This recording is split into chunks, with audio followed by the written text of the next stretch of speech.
안녕하세요. 조성태 박사의 생긴대로 건강톡톡 아나운서 김민영입니다. 사람은 누구나 건강하게 오래 살기를 원합니다. 그러나 안타깝게도 인간의 몸을 가진 이상 그 누구도 질병으로부터 자유로울 수는 없죠. 특히 어떤 질병은 의지와 상관없이 불가항력적인 경우도 있습니다. 바로 이 질환이 그런 것이 아닐까 싶은데요.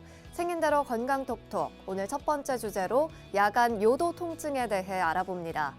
불교에서는 건강한 육체와 건강한 정신을 동시에 유지하는 게 최상의 길이라고 하는데요.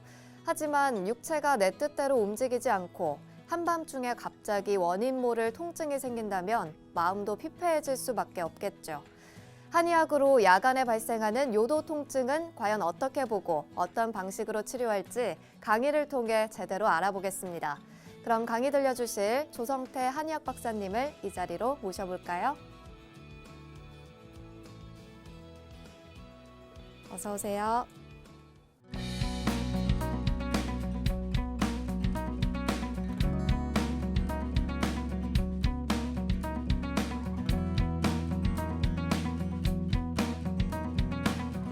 네, 오늘 첫 번째 주제는 야간 요도 통증입니다.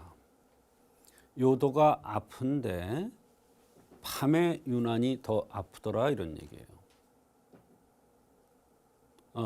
그런데 이런 환자들이 상당히 많이 있습니다.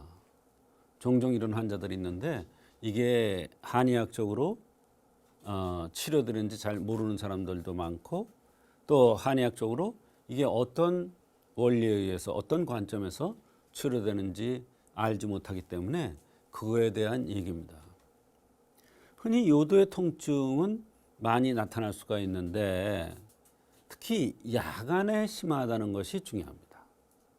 한의학에서는 어떤 병을 치료할 때 어떤 병을 어떤 관점을 찾아낼 때 병의 원인을 찾아낼 때 주간에 심하냐 야간에 심하냐 또는 오전에 심하냐 오후에 심하냐에 따라서 전혀 그 원인과 치료법이 다릅니다. 그 얘기는 무슨 얘기냐? 그냥 요도의 통증에 대한 치료를 하면은 야간 요도의 통증이 전혀 효과가 없습니다. 말하자면 야간 요도의 통증과 그냥 요도의 통증은 다르더라 이런 얘기예요. 그래서 오늘은 야간 요도 통증에 대한 얘기가 되겠습니다. 야간 요도 통증의 한의학적인 원인으로서는 심소장의 열이 되겠습니다. 심장과 소장은 한의학적으로 볼 때 같은 장기, 유사장기로 봅니다. 그러나 엄격히 나누면 심장과 소장을 나눠야겠죠. 그러나 여기서는 심소장의 열이 되겠는데요. 이 심장과 소장은 화와도 연관되고 또 혈과 피혈, 혈과도 연관됩니다. 혈, 이 피와도 연관돼요. 그래서 우리가 화가 성하면 스트레스를 많이 받으면 피를 말린다고 그러죠. 그래서 심소장의 열은 심소장의 열에 의한 야간 요도 통증이 나타나는데 이거는 화와도 연관되고 또 혈과도 연관된다는 그런 의미가 깊은 의미가 내포되어 있습니다. 더군다나 배꼽 이하는 피와 연관되기 때문에 야간의 요도 통증은 혈과 연관되는 경우가 많이 있습니다. 그런 차원에서 보면 심소장의 열이 바로 야간 요도 통증의 한의학적인 가장 큰 원인이 되겠습니다. 말하자면 심소장 열에 의한 야간 요도 통증 환자가 가장 많다 이런. 두 번째가 방광열입니다. 방광열 또는 방광실열이라고 할 수도 있습니다. 실열.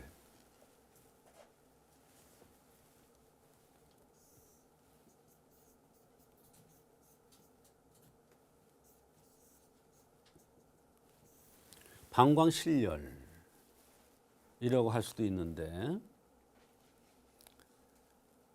방광실열이 나타나면 특징이 야간 요도 통증만 나타나는 게 아니라 소변이 잘 나오지 않습니다. 열에 의해서 쪼그라든 거죠. 그럴 때는 소변이 붉게 나오기도 하고 진하게 나오기도 하는 이런 현상이 나타나면서 야간에 요도 통증이 나타나는 게 특징입니다. 그 다음에 소장기통이라는 것이 있는데 이것은 산증의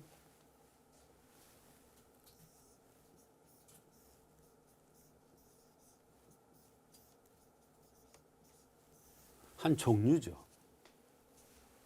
산증의 종류 중에서 심소장과 연관되는 산증이라 이런 얘기예요. 근데 이 산증이 스트레스, 어혈, 담음, 식적에 의해서 오기 때문에 바로 소장기통이 야간 요도 통증과 연관된다. 야간 요도 통증의 원인이 될 수가 있다. 왜? 식적이라는 것도 밤에 심해질 수 있어요. 또 어혈이라고 그랬잖아요. 어혈이라는 건 당연히 밤에 심해요. 그래서 소장기통에 의한 야간 요도 통증 환자들이 꽤 있습니다. 복잡하죠. 한 단계, 두 단계, 세 단계 넘어가서의 원인을 찾아내는 거예요. 그러니까 우리가 가장 대표적인 한의학적으로 병을 치료할 때 가장 대표적인 의서가 동의보감인데 동의보감을 보면 굉장히 그 범위가 방대합니다.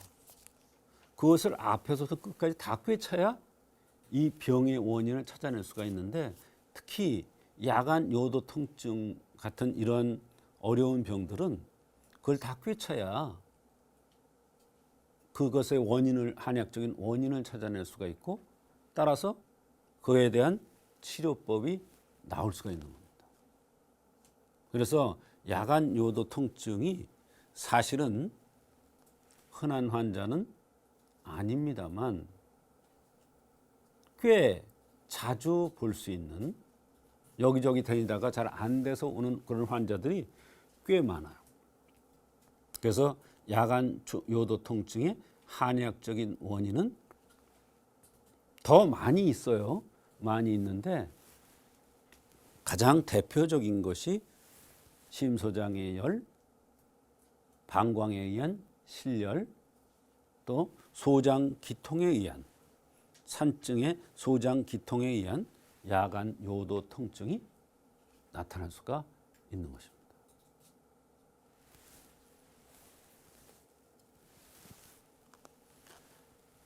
야간 요도 통증의 증상은 방광염이 잘 생기는 사람이 유난히 야간이 되면 소변도 자주 보면서 요도의 통증 때문에 잠을 설치는 경우가 많이 있습니다. 그래서 방광염이 잘 걸리는 사람들이 대개 보면 야간 요도 통증이 나타날 가능성이 많은 겁니다. 또 소변 시에 피가 나와요. 소변 시에 피가 나오는데 이것도 색깔이 아주 빨갛게 선홍색으로 나오느냐, 색깔이 죽은 피색같이 검은 콩을 으깨 놓은 것 같이 나오느냐에 따라서 다릅니다. 선홍색으로 나오는 경우는 심소장과 연관되고, 검은 콩을 으깨 놓은 것 같이 이렇게 거무죽죽하게 푸르둥둥한 이런 피의 색깔로 나오면은 바로 방광과 연관되는 그런 경우가 많이 있습니다. 또 자멸 현상이라는 게 있는데, 이것은 뭐냐? 바로 소변 그냥 보면은 맑아요, 괜찮아요, 보통 소변 같아요. 그런데 검사를 하면 거기에 피가 약간 섞여 나온다. 이런 현상을 자멸 현상이라고 하는데, 이런 증상들이 야간 요도 통증과 동반되는 증상이고, 같이 나타날 수 있는 증상이고, 요거에 따라서 야간 요도 통증의 원인을 찾아서 치료할 수도 있습니다. 동반되는 증상을 보아서 그 원인을 확정할 수도 있고, 그 원인을 직접 찾아낼 수도 있는 것입니다.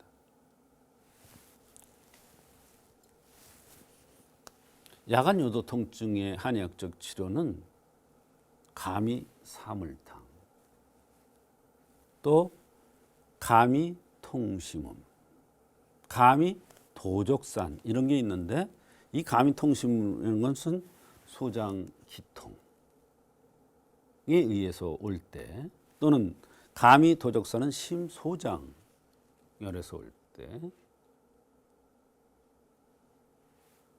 또 감이 사물탕은 이거는 혈림이라고 해서 소변으로 자멸 현상이 나타나면서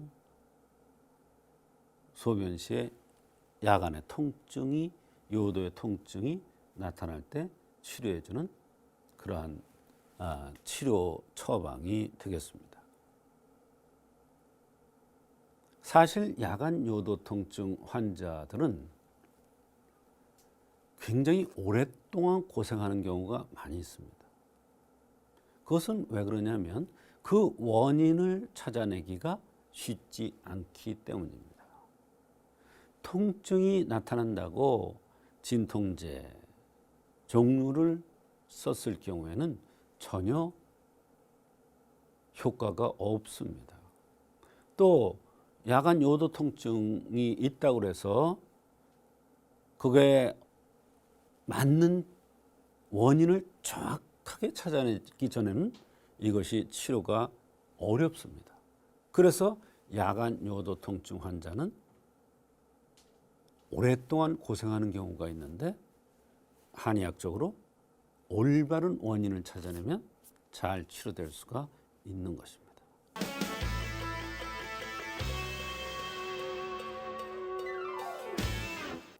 오늘 첫 번째 주제로 야간 요도 통증에 대한 주제로 함께하고 있습니다. 밤에 일어나는 통증이라서 수면의 질도 많이 좌우할 것 같은데요. 박사님, 밤에 요도가 아파서 고생하다가 내원한 환자가 있나요? 네, 밤에 요도가 아파서 고생을 하다가 내원한 환자가 있는데요. 이 여성은 이제 33세의 여성입니다. 평소에 방광염을 자주 앓았고, 밤에 요도 끝이 아파서 잠을 자다가 자주 깬다고 했고, 아랫배가 묵직하며 허리가 아프고, 소변을 볼 때 불쾌하면서 아프다고 했습니다. 이런 경우에 한의학에서는 이제 형생맥증, 즉 생긴 모습이라든지 맥이라든지 동반되는 증상을 합의해서 그 원인을 찾았는데, 그 원인이 혈림이라고 판단이 되어서 사물탕 감이방을 투여했는데 환자가 매우 만족스러워했으며 요새는 통증이 없어서 잠을 잘 잔다고 했습니다. 네, 혈림이라고 하셨는데 네. 어떤 병입니까? 혈림은 소변이 나오지 않고 소변 볼 때 아프거나 또는 하혈을 하고 그득하며 아랫배가 당기는 것이 특징입니다. 음경이 아프기도 하고 피가 선홍색으로 나오기도 하면서 검은 콩즙을 으깨 놓은 것 같은 이러한 거무스름한 이런 피가 나오기도 하는 것인데요.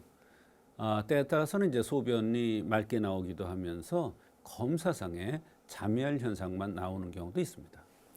네, 피가 선홍색으로 나오는 경우 또 검정 콩즙처럼 나오는 경우는 어떤 이유 때문일까요? 네, 선홍색으로 나오는 것은 심소장의 화 때문에 그렇고 검은 콩즙 같은 이런 것의 피색은 방광의 화 때문에 그렇습니다. 이 여성은 이것뿐만 아니라 요도 끝만 밤에 아팠지 소변색은 변화가 없었습니다. 그래서 잠열 현상으로 판단을 한 것입니다. 네, 요도 끝이 아팠던 이 환자, 생김새는 어땠나요? 관골이 나오고 얼굴이 각이진 기과형이었었는데 얼굴이 돌출형이고 유두가 크게 생겼으며 상순이 뾰족하게 들렸으며 눈이 크고 눈썹이 진한 것이 특징이었습니다. 관골이 나온 기과형은 하관이 좁아서 음혈이 부족되기 쉬운 그러한 체질이죠. 소변에 이상이 잘 나타날 수 있는 그러한 체질이 되겠는데요. 눈썹이 크고 눈이 크므로 혈이 부족할 수도 있습니다. 상순이 뾰족하게 들리기 때문에 심소장의 열에 의해서 여러 가지 병이 나타날 수 있는 그러한 체질입니다. 이렇게 다양한 각도에서 생각을 해야 됩니다. 네, 체질은 일단 그렇고요. 어떤 불편함을 호소하셨나요? 아까도 말씀드렸다시피 방광염을 자주 앓았고요. 아랫배 전체가 묵직하고 허리가 아프면서 소변을 볼 때 아픈데 소변 보고 나서 뒤끝이 개운치가 않고 밤에 요도가 아파서 잠을 자꾸 깬다고 했습니다. 위가 쓰리고 열이 나는 듯하고 변비에 경행을 띠며 생리통이 심하고 멍이 잘 들면서 입안에 구멍이 나는 구내염이 자주 생겼고 다리가 묵직하면서 가슴이 항상 답답하고 졸립다고 했습니다. 머리가 자주 아프면서 교통사고를 당했는데 그 이후에 한번 출혈성 방광염을 앓은 적이 있으며 소변 검사를 하니까 잠열 현상이 있다고 했습니다. 네, 이 환자 위장도 좋지 않았네요. 네, 위가 쓰리고 열이 나는 듯한 증상이 있었으나 잠열 현상이 있고 변비가 있는 것이 더욱 중요하므로 잠열 현상을 치료하기 위해서 잠열 현상을 치료해주는 한약을 투여했던 것입니다. 네, 혈림으로 진단을 하고 사물탕 가미방을 투여하셨는데 결과가 어떤지도 궁금합니다. 이 잠열 현상을 우선 치료해주면 여러 가지 불편한 증상들, 위가 안 좋다든지 변비가 있다든지 이런 여러 가지 증상들이 함께 치료될 것으로 판단을 한 것입니다. 가장 중요한 것은 이 처방을 투여하니까 요도가 앞에서 밤에 잠을 잘 수가 없었는데 이런 현상이 좋아졌고 허리 아픔, 위가 쓰리거나 열나는 현상, 변비 등이 모두 함께 좋아졌던 것입니다. 네, 혈림으로 생각이 돼서 사물탕 가미방을 투여했는데 위가 쓰리고 열나는 듯한 증상들도 함께 좋아졌습니다. 그렇습니다. 흠을 보완해주면 인체가 전체적으로 율동작용을 해서 불편한 증상들이 하나씩 없어지는데 이 여성은 혈림이 굉장히 중요한 증상이기 때문에 바로 혈림을 치료해줬더니 위장도 좋아지면서 여러 가지 증상들이 좋아진 것입니다. 이것이 한의학의 특징인데요. 음혈을 돋구고 양기를 운행시켜서 소변 이상인 혈림을 치료하니까 변비도 해결됐고 위장이 쓰리고 열나는 듯한 이러한 증상들도 같이 치료된 것입니다. 한의학에서는 대변과 소변 문제는 상당히 중요한 관점이 되겠는데요. 소변은 양기의 운행을 얘기하고 대변은 음혈 상태와 연관됩니다. 이들은 다 오장육부와 연관되기 때문에 대변 소변 문제를 우선적으로 치료해 주는 것이 한의학적으로 병을 치료하는 방법이 되겠습니다. 네, 현대인들에게 요도 방광 질환은 더 이상 숨길 수 없는 문제가 된 것 같습니다. 참기 힘든 고통이 있고 또 일상생활에서 많이 불편하시다면 한의학적인 방법을 통해서 해결해 보시는 것도 좋겠습니다.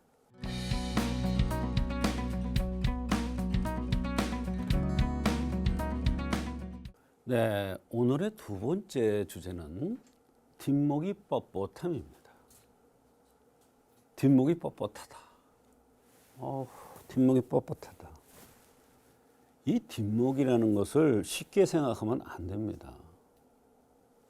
이것은 하늘과 땅을 연결해 주는 곳이기 때문에 상당히 중요합니다. 말하자면 뒷목이 뻣뻣할 경우에 이 뒷목이 뻣뻣한 것을 치료해 주면 전신의 건강이 좋아지는 것을 볼 수가 있습니다. 그런 경험을 저는 많이 했습니다. 뒷목이 뻣뻣해서 가서 검사를 해보니까 뭐 거북목 증후군이다. 이렇게 진단을 받았는데 왜 몇 년을 걸쳐서 고생을 하면서 이것이 치료가 안 되더랬냐? 왜 안 되느냐? 거기에는 반드시 이유가 있더라. 이런. 구조적인 면으로만 봐서는 이것을 해결할 수가 없다. 그럼 한의학에서는 이 뒷목이라는 것을 어떤 관점에서 보는가? 뭐 한의학에서는 한강증이라고 얘기를 해요. 한강증. 이 뒷목이라는 부위가 이게 바람이 들어오는 곳이에요. 바람. 그래서 풍에 의해서도 와요. 감기 걸려도요. 뒷목이 뻣뻣해집니다. 한의학에는 상한이라는 게 있는데요. 한에 상하면 뒷목이 뻣뻣하고 바람에 상해도 뒷목이 뻣뻣한 경우가 많이 있습니다. 현대의학적으로는 거북목 증후군이라고 주로 얘기하는데 지금 제가 한 얘기했고 풍 얘기했죠. 습과 연관되는 경우가 또 많습니다. 여기는 화고요. 여기는 습이에요. 물수, 습. 그래서 뒷목이 뻣뻣한 사람들 정말로 컨디션이 안 좋다. 이런 경우 너무 많습니다. 이게 흔한 증상 중에 하나로 쉽게 치료될 것 같지만 잘 치료되지 않는 경우가 많이 있습니다. 물론 잠깐 삐끗해서 잠을 잘못 자서 그런 경우는 뭐 금방 해결되는데요. 이게 습이라는 차원에서 이 뒷목 뻣뻣한 게 해결이 잘 안 되면 강직성 척추염이라는 무서운 병으로 진행될 수가 있습니다. 제대로 치료해야죠.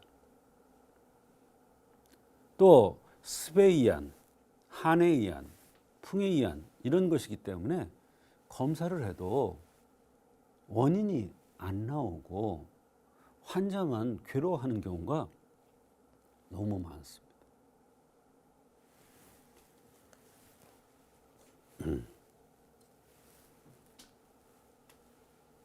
뒷목의 한의학적인 관점을 얘기하겠습니다. 뚱뚱한 사람이 왔어요. 마른 사람이 왔어요. 뒷목이 뻣뻣하다고 그래요. 다르게 해석을 한다. 뚱뚱한 사람, 배가 나오고 얼굴이 둥글럽적하고 얼굴이 번질번질하면서 개기름이 낀 것 같다. 이거는 습에 의해서 뒷목이 뻣뻣한 겁니다. 또 족태양 방광경락이 흐르는 길이 또 뒷목에서 어깨로 해서 등으로 해서 허리로 해서 오금으로 해서 다리 쪽으로 이렇게 가요. 족태양 방광경락이 흐르는 길이에요.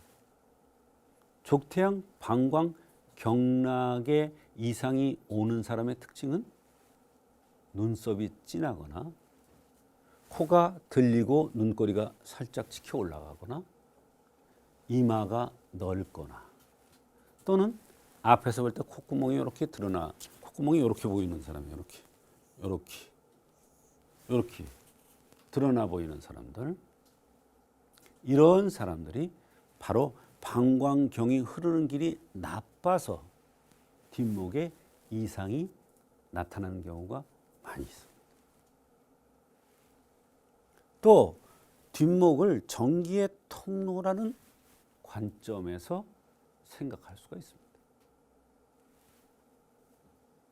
대개 코가 길고 근골형이라고 그랬어요. 또 형의 수예요. 우두머리, 수상, 으뜸이라는 거예요. 몸의 으뜸이에요.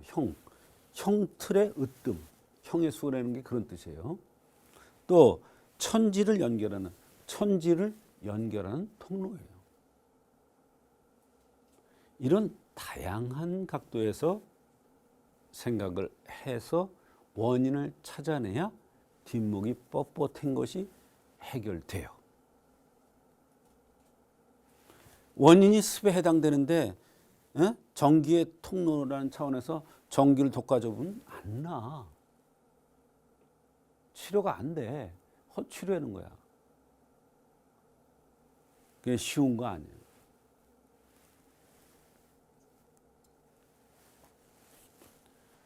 뒷목의 뻣뻣함의 원인을 담음, 눈 밑에 다크서클이 있는 사람이 담음에 의해서 뒷목이 뻣뻣함이 나타난 거예요. 또 몸이 무겁고 아침에 일어나면 푸석푸석 붓고 움직이기 싫어하고 살이 자꾸 찌고 얼굴이 둥글럽적하고 이런 사람은 습이 정체돼서 뒷목이 뻣뻣함이 나타나는 거예요. 관골이 나오고 뼈가 굵고 이런 사람은 신기 부족으로 뒷목이 뻣뻣한 증상이 나타나는 거예요. 이럴 때 보면 좌우 시력이 다르거나 난시인 경우도 있어요. 전기가 부족된다. 코는 전기의 통로입니다. 눈은 전기의 매몰입니다. 전기가 부족돼도 바로 뒷목이 뻣뻣함이 나타나는데 전기가 부족되면 특징적인 것은 연세가 많은 분들은 다리에 힘이 없다고 그래요. 다리에 힘이 없다는 사람 많아요. 전기가 활탈한다고 그러죠. 또 족태양 방광 경락병으로 볼 수도 있어요. 이렇게 원인이 많습니다. 뒷목 뻣뻣한 것도. 그러니까 치료가 얼마나 어렵겠어요. 그러니까 뒷목 뻣뻣한 것 때문에 오랫동안 고생하는 사람들이 꽤 많아요.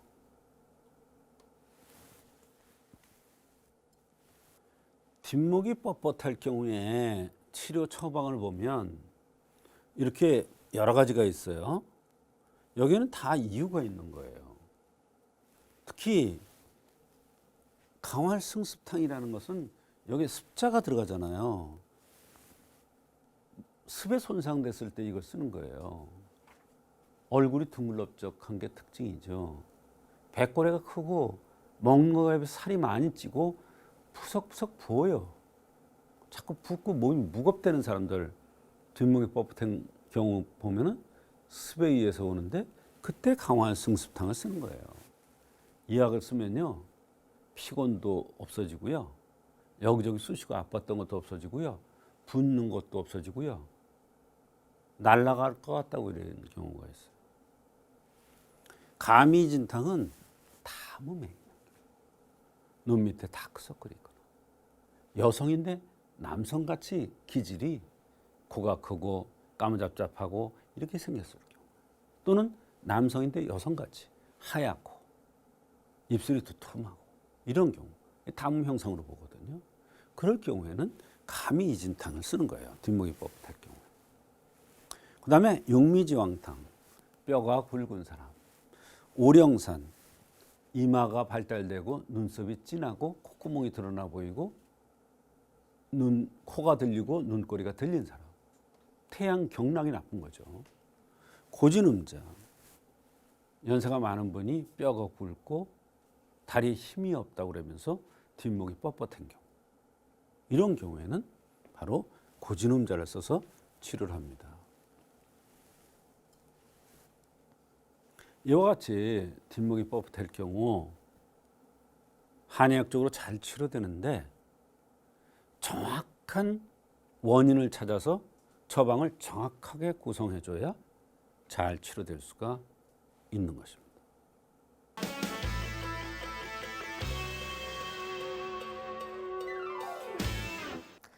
오늘 박사님의 두 번째 강의 주제는 뒷목이 뻣뻣함입니다.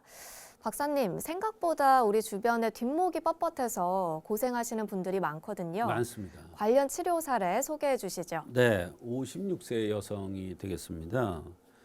키가 160에 73kg니까 등치가 크죠. 여성 쳐놓고는 살도 쪘고요. 얼굴이 둥글럽적하면서 소위 말하는 양명형으로 생긴 사람입니다. 눈썹이 진하고 그래서 자꾸 눈썹을 뽑는다고 했습니다. 이런 체질은 습체라고 하는데요. 습에 의해서 여러 가지 병들이 생길 수 있는 가능성이 많은 체질입니다. 습체들은 대개 푸석푸석 부으면서 몸이 무겁고 부은 것이 그대로 살이 돼서 살이 잘 찌는 체질이기도 하면서 관절도 자주 아프다고 하는 체질입니다. 오늘 소개할 이 여성은 지금 말씀드린 증상들이 거의 있었습니다. 뒷목이 많이 뻣뻣하다는 것이 주소증이었습니다만 습체이기 때문에 감히 강활 승습탕이라는 약을 투여 후 붓기도 줄고 뒷목이 뻣뻣한 것이 많이 좋아졌으면서 몸이 가볍고 피곤하지 않다고 매우 만족스러워한 적이 있습니다. 네, 이 환자 일단 진단에 앞서서 맥은 좀 어땠나요? 맥이 90맥으로 상당히 좋지 않은 맥을 쳤습니다. 여성이 이 정도 맥이라는 것은 어디에 창이 나거나 큰 병이 있다는 것을 얘기합니다. 그래서 물어봤더니 자기가 항시 감기 몸살 같이 컨디션이 좋지 않다고 했습니다. 네, 그래도 다행히 박사님을 잘 찾아온 것 같은데요. 이 환자가 호소하는 증상도 궁금합니다. 예, 증상들이 굉장히 여러 가지가 있었습니다. 가장 주소증으로 호소하는 것은 뒷목이 뻣뻣해서 항상 너무 괴롭다고 했습니다만 머리가 맑지 않고 자주 붓고 아침에 일어나면 개운해야 되는데 개운치 않으면서 부으면서 몸이 무겁고 상열감이라고 해서 위로 열이 자꾸 오른다고 했습니다. 담석을 제거한 수술도 있고 엄지 손가락이 아픈 적도 있고 자궁 근종 때문에 자궁 적출까지 하였답니다. 그래도 소화는 잘 되는 편인데 살이 찔까 봐 과일을 많이 먹고 이 과일을 많이 먹는다는 게 사실은 그렇게 좋은 방법은 아닙니다. 이분은 과일로 살 찌는 것을 방지한다고 그랬는데 오히려 과일을 많이 들면 습담이 더 쌓이고 담음이 쌓여서 노폐물이 쌓여서 병이 될 수가 있는 것입니다. 네, 참 불편한 증상들이 많았군요.